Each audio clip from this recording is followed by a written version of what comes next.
Bonjour à tous. Aujourd'hui, un retour concernant le travail d'écriture que vous aviez à faire en vous basant sur un tableau d'Ingrès qui s'intitulait La Grande Odalisque. Donc dès à présent, je vous invite à reprendre ce tableau, à reprendre le travail que vous aviez fait, et nous allons reprendre ensemble tout ça. Le sujet d'abord. À la manière de Prosper et Mérimée, imaginez que tel le narrateur de la Vénus dit, vous vous retrouviez devant le tableau d'Ingrès et que vous deviez en faire la description. Vous conserverez un point de vue interne, votre description sera structurée, vous mettrez en place une ambiguïté entre la sensualité du sujet et son aspect inquiétant, et vous animerez le personnage. Donc voilà le sujet proposé. Pour recontextualiser, ce sujet d'écriture faisait suite à l'analyse d'un passage de la Vénus dit, le passage où le narrateur, pour la première fois, notre narrateur personnage qui est archéologue, eh bien, tombait nez à nez avec la Vénus et en faisait la description.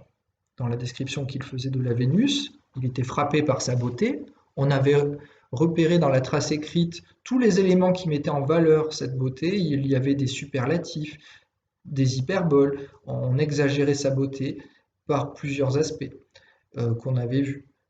Mais le narrateur, pardon, était aussi frappé par l'expression de son visage. Elle avait les traits contractés. On avait l'impression qu'en décrivant ce visage, on décrivait un visage en mouvement. Et il ne pouvait s'empêcher de voir à travers ses yeux une impression de malice, de méchanceté, qui à la fin lui donnait du malaise, un sentiment de malaise persistant et contre lequel il s'indignait. Donc c'était une beauté qui interpellait autant qu'elle dérangeait. Et je vous demandais dans cet exercice-là de remettre en place cette ambiguïté sur un nouveau sujet. Donc finalement, c'était vous qui deveniez narrateur-personnage face à une œuvre d'art. C'était l'œuvre d'art qui était chargée de porter cette ambiguïté et à vous de la souligner. Alors, c'est un exercice d'écriture. Comme tout exercice d'écriture, on n'oublie pas les bonnes habitudes, on utilise un brouillon. Au brouillon, on note les points clés, les consignes à respecter. Point de vue interne, description structurée, ambiguïté, animation du personnage. 4 points à vérifier et à travailler. À travailler de manière à ce qu'on puisse faire des retouches dessus, à ce qu'on puisse ajouter ou enlever des choses et ne pas attendre d'être dans le flux de l'écriture finale pour ajouter des éléments parce que ça se voit et ça crée beaucoup de lourdeur ou de maladresse dans vos récits. Donc profitez du brouillon pour pouvoir mettre face à vous toutes vos idées, des mots-clés, du vocabulaire, des structures, les hyperboles et tout ça. Le vocabulaire que vous allez employer pour montrer l'animation, par exemple, pour montrer la sensualité, dans quel ordre vous allez décrire, quelles vont être les impressions de votre personnage. Est-ce qu'il va d'abord être frappé par la beauté ou est-ce qu'au contraire, il va être un petit peu intrigué, il va vouloir voir de plus près un détail.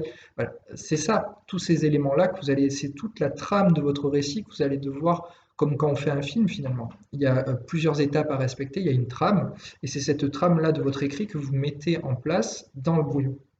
Ça vous évite aussi d'éviter la moitié des consignes, parce qu'il y en a certains qui m'ont oublié une bonne partie des consignes. Donc, notamment le point de vue interne, l'ambiguïté ou des choses comme ça.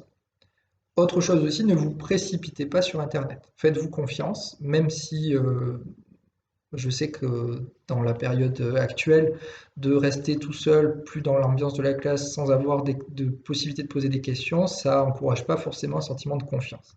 Mais quand vous êtes face à une image et face à un exercice d'écriture, il faut d'abord regarder le tableau et pas chercher de suite à apporter des informations. Je sens que soit vous avez diffusé des informations entre vous, vous avez le droit de vous aider, mais faites attention à ce que vous transmettez, faites-vous confiance aussi, parce qu'il y a eu des bêtises là-dessus qui ont été transmises. Et faites attention à ce que vous prenez de l'extérieur. Donc par exemple, je pense que vous avez peut-être pris d'Internet ou entre vous l'idée que le sujet du tableau était difforme.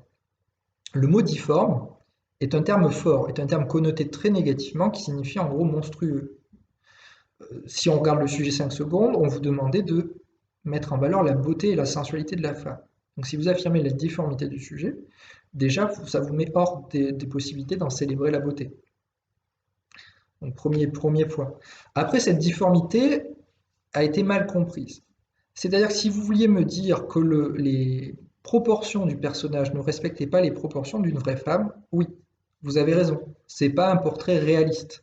C'est un portrait qui est d'ailleurs pas dans le mouvement du réalisme, qui est dans le mouvement un peu orientaliste. C'est-à-dire qu'on s'inspire de l'Orient, c'est le moment où on voyage en Orient et on fantasme un peu l'Orient, c'est-à-dire qu'on en a une idée très exotique, très sensuelle, très poétique. Et ce tableau en fait partie. C'est pas parce qu'un artiste accentue certaines parties du corps d'un modèle qu'il le rend difforme. Il le déforme, il ne respecte pas les proportions, mais il ne le rend pas difforme pour autant. Ça renvoie aussi à des canons, ce qu'on appelle les canons de la beauté, c'est-à-dire que selon les époques, le beau n'obéit pas aux mêmes injonctions, aux mêmes définitions. Aujourd'hui, on est dans un beau qui s'affiche, qui se montre. Si vous regardez n'importe quelle émission de télé-réalité ou même de cinéma, le beau va s'afficher, c'est-à-dire on va avoir des vêtements qui sont près du corps, on va avoir des poitrines qui sont mises en valeur, on va avoir des corps d'hommes qui sont volontairement musclés ou travaillés, si vous prenez n'importe quel film de super-héros par exemple. Donc on est dans une beauté qui s'affiche, qui se montre, qui se donne à voir et qui a des proportions qui ne sont pas les proportions du réel, c'est-à-dire que les seins sont mis en avant soit artificiellement, soit sont refaits. Vous avez des corps qui sont sculptés par des exercices particuliers, donc c'est un corps qui est déformé volontairement, qui n'est pas dans les proportions classiques. Mais vous n'allez pas dire pour autant que les êtres que vous voyez dans les films sont des êtres difformes. C'est une beauté qui obéit au canon de la beauté actuelle. Alors maintenant, j'en reviens à mon tableau. Le canon de la beauté auquel ce tableau répond est un canon de la beauté du 19e siècle. Et dans le 19e siècle, on n'était pas dans une beauté qui s'affiche. On était dans une beauté, dans une sensualité qui se dissimule pour mieux appeler. C'est-à-dire qu'ici, ce qui était mis en avant, c'est que la femme dissimule son corps. Elle se refuse à s'exposer pleinement au regard. Elle est de dos et toutes les parties sensuelles de la femme sont cachées, dissimulées. Donc paradoxalement, ce que l'artiste a mis en avant chez la femme, c'est ce qu'elle cache. Ce qui est visible, c'est ce qu'elle dissimule. Et tout ça, c'est pour justement créer une tension sensuelle. C'est la volonté de voir, la volonté de regarder, la volonté d'attirer ce qu'on ne peut pas voir. Voilà. C'est ça. Ça crée en fait une tension érotique et sensuelle. Elle se refuse au regard. Et c'est ça qui crée le beau et la sensualité. Le mystère aussi. Donc c'était ça qui était à voir dans ce dos que vous avez vu qui était très long, très étiré. C'était ce dos qui dissimulait le corps de la femme, ce qu'elle voulait dissimuler. Donc c'était à la fois ce qui cachait la beauté et ce qui en était une source aussi. Donc ça c'est première partie sur cette histoire de difformité. Ensuite, point de vue interne, il fallait créer. Donc déjà, je vous conseillais d'utiliser le pronom je comme dans le texte de la Vénus dit. C'était vous. Il fallait me dire d'abord, inventer un contexte dans lequel vous tombiez nez à nez avec ce tableau. Beaucoup d'entre vous, beaucoup trop, ont commencé leur texte par soudain je vis une femme, jeune, belle, allongée, etc. Non, parce que si vous commencez comme ça, on a l'impression qu'il rencontre une vraie femme, une femme véritable. Il fallait imaginer une situation dans laquelle il trouvait le tableau, pour qu'on comprenne que c'est le tableau qui est décrit, et non pas une femme qu'il a croisée dans la rue, par exemple. Soyez exigeant sur les mots que vous employez quand vous décrivez. Alors, j'ai vu qu'elle avait une sorte de plumeau pour faire le ménage. Non, c'est pas un plumeau pour faire le ménage, ici c'est pas une femme de ménage, c'est une odalisque. C'est des femmes qui étaient les servantes en Orient du pacha, par exemple, ou du sultan. Donc c'était des femmes qui servaient à ses plaisirs sensuels, entre autres, des courtisanes. Donc ici, c'était pas un plumeau, c'était un éventail, en plume, effectivement. Remarquez aussi comment vous auriez pu vous servir de ce détail dans l'explication, parce que l'éventail en plume de pan, le pan, on a l'image presque d'un œil dessus, comme si, regardez, donc ça démultiplie le regard du sujet, la plume de pan, sur l'éventail. La description devait être structurée. Structurée, c'est-à-dire vous ne pouviez pas d'abord me parler des yeux, ensuite de l'allure générale, ensuite des yeux et du visage. Il fallait en général une description, on peut faire un effet de zoom ou de dézoom. Là, je vous demandais un effet de zoom, c'est-à-dire l'allure générale, ce qu'on voyait.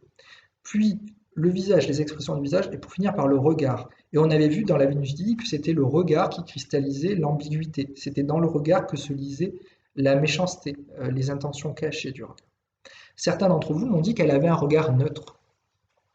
Alors le problème du regard neutre, ça veut dire qu'il n'exprime rien. Donc comment vous pouvez créer une ambiguïté si vous dites que le personnage n'exprime rien? C'était délicat. Donc neutralité, c'était pas le meilleur terme à employer pour développer le sujet.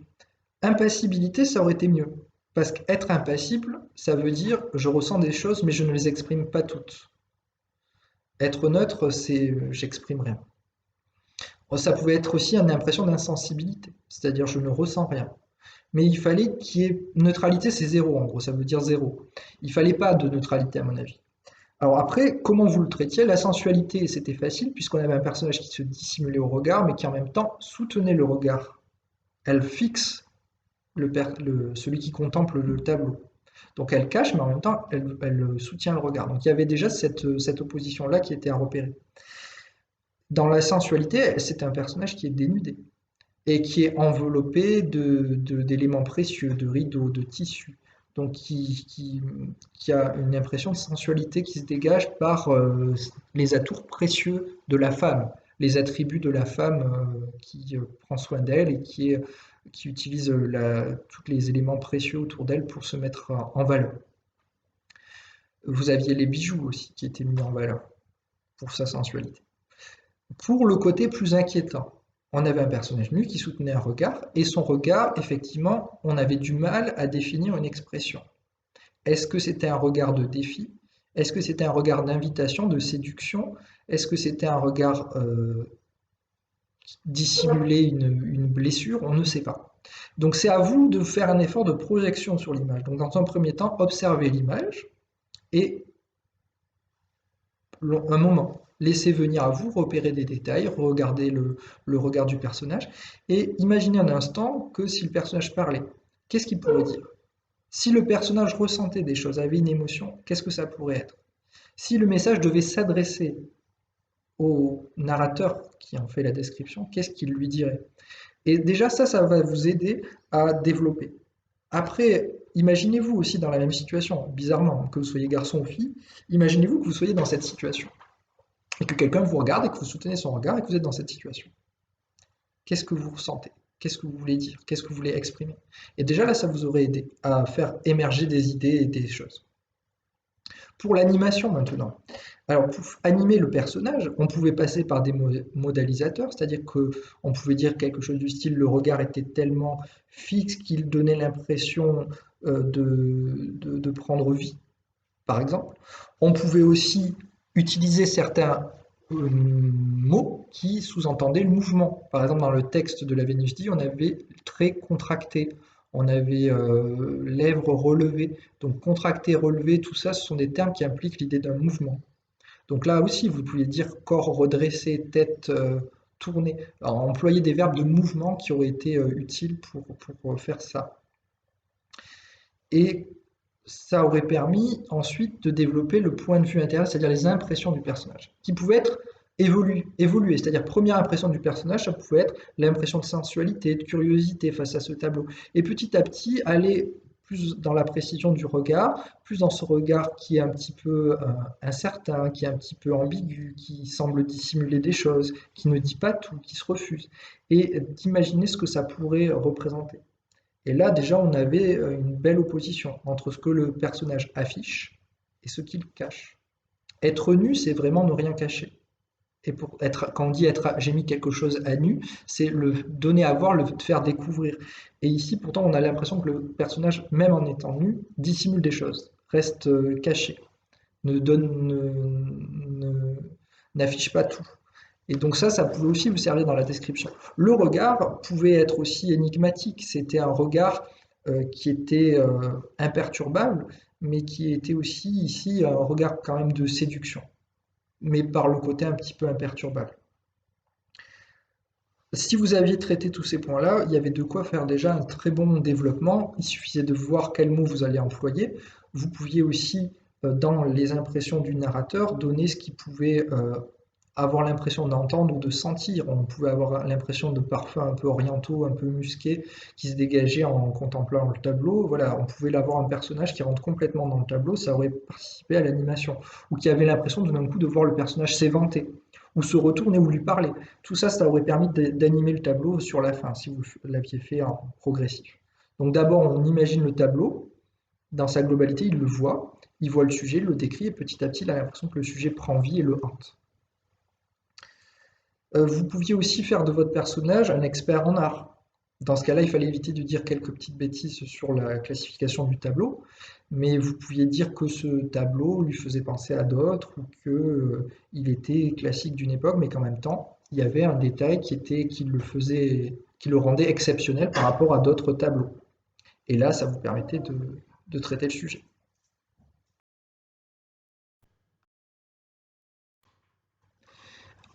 Voilà pour cette vidéo. J'espère que ça vous a aidé un peu à y voir plus clair là-dessus et à comprendre les commentaires que j'ai pu vous faire sur ce travail.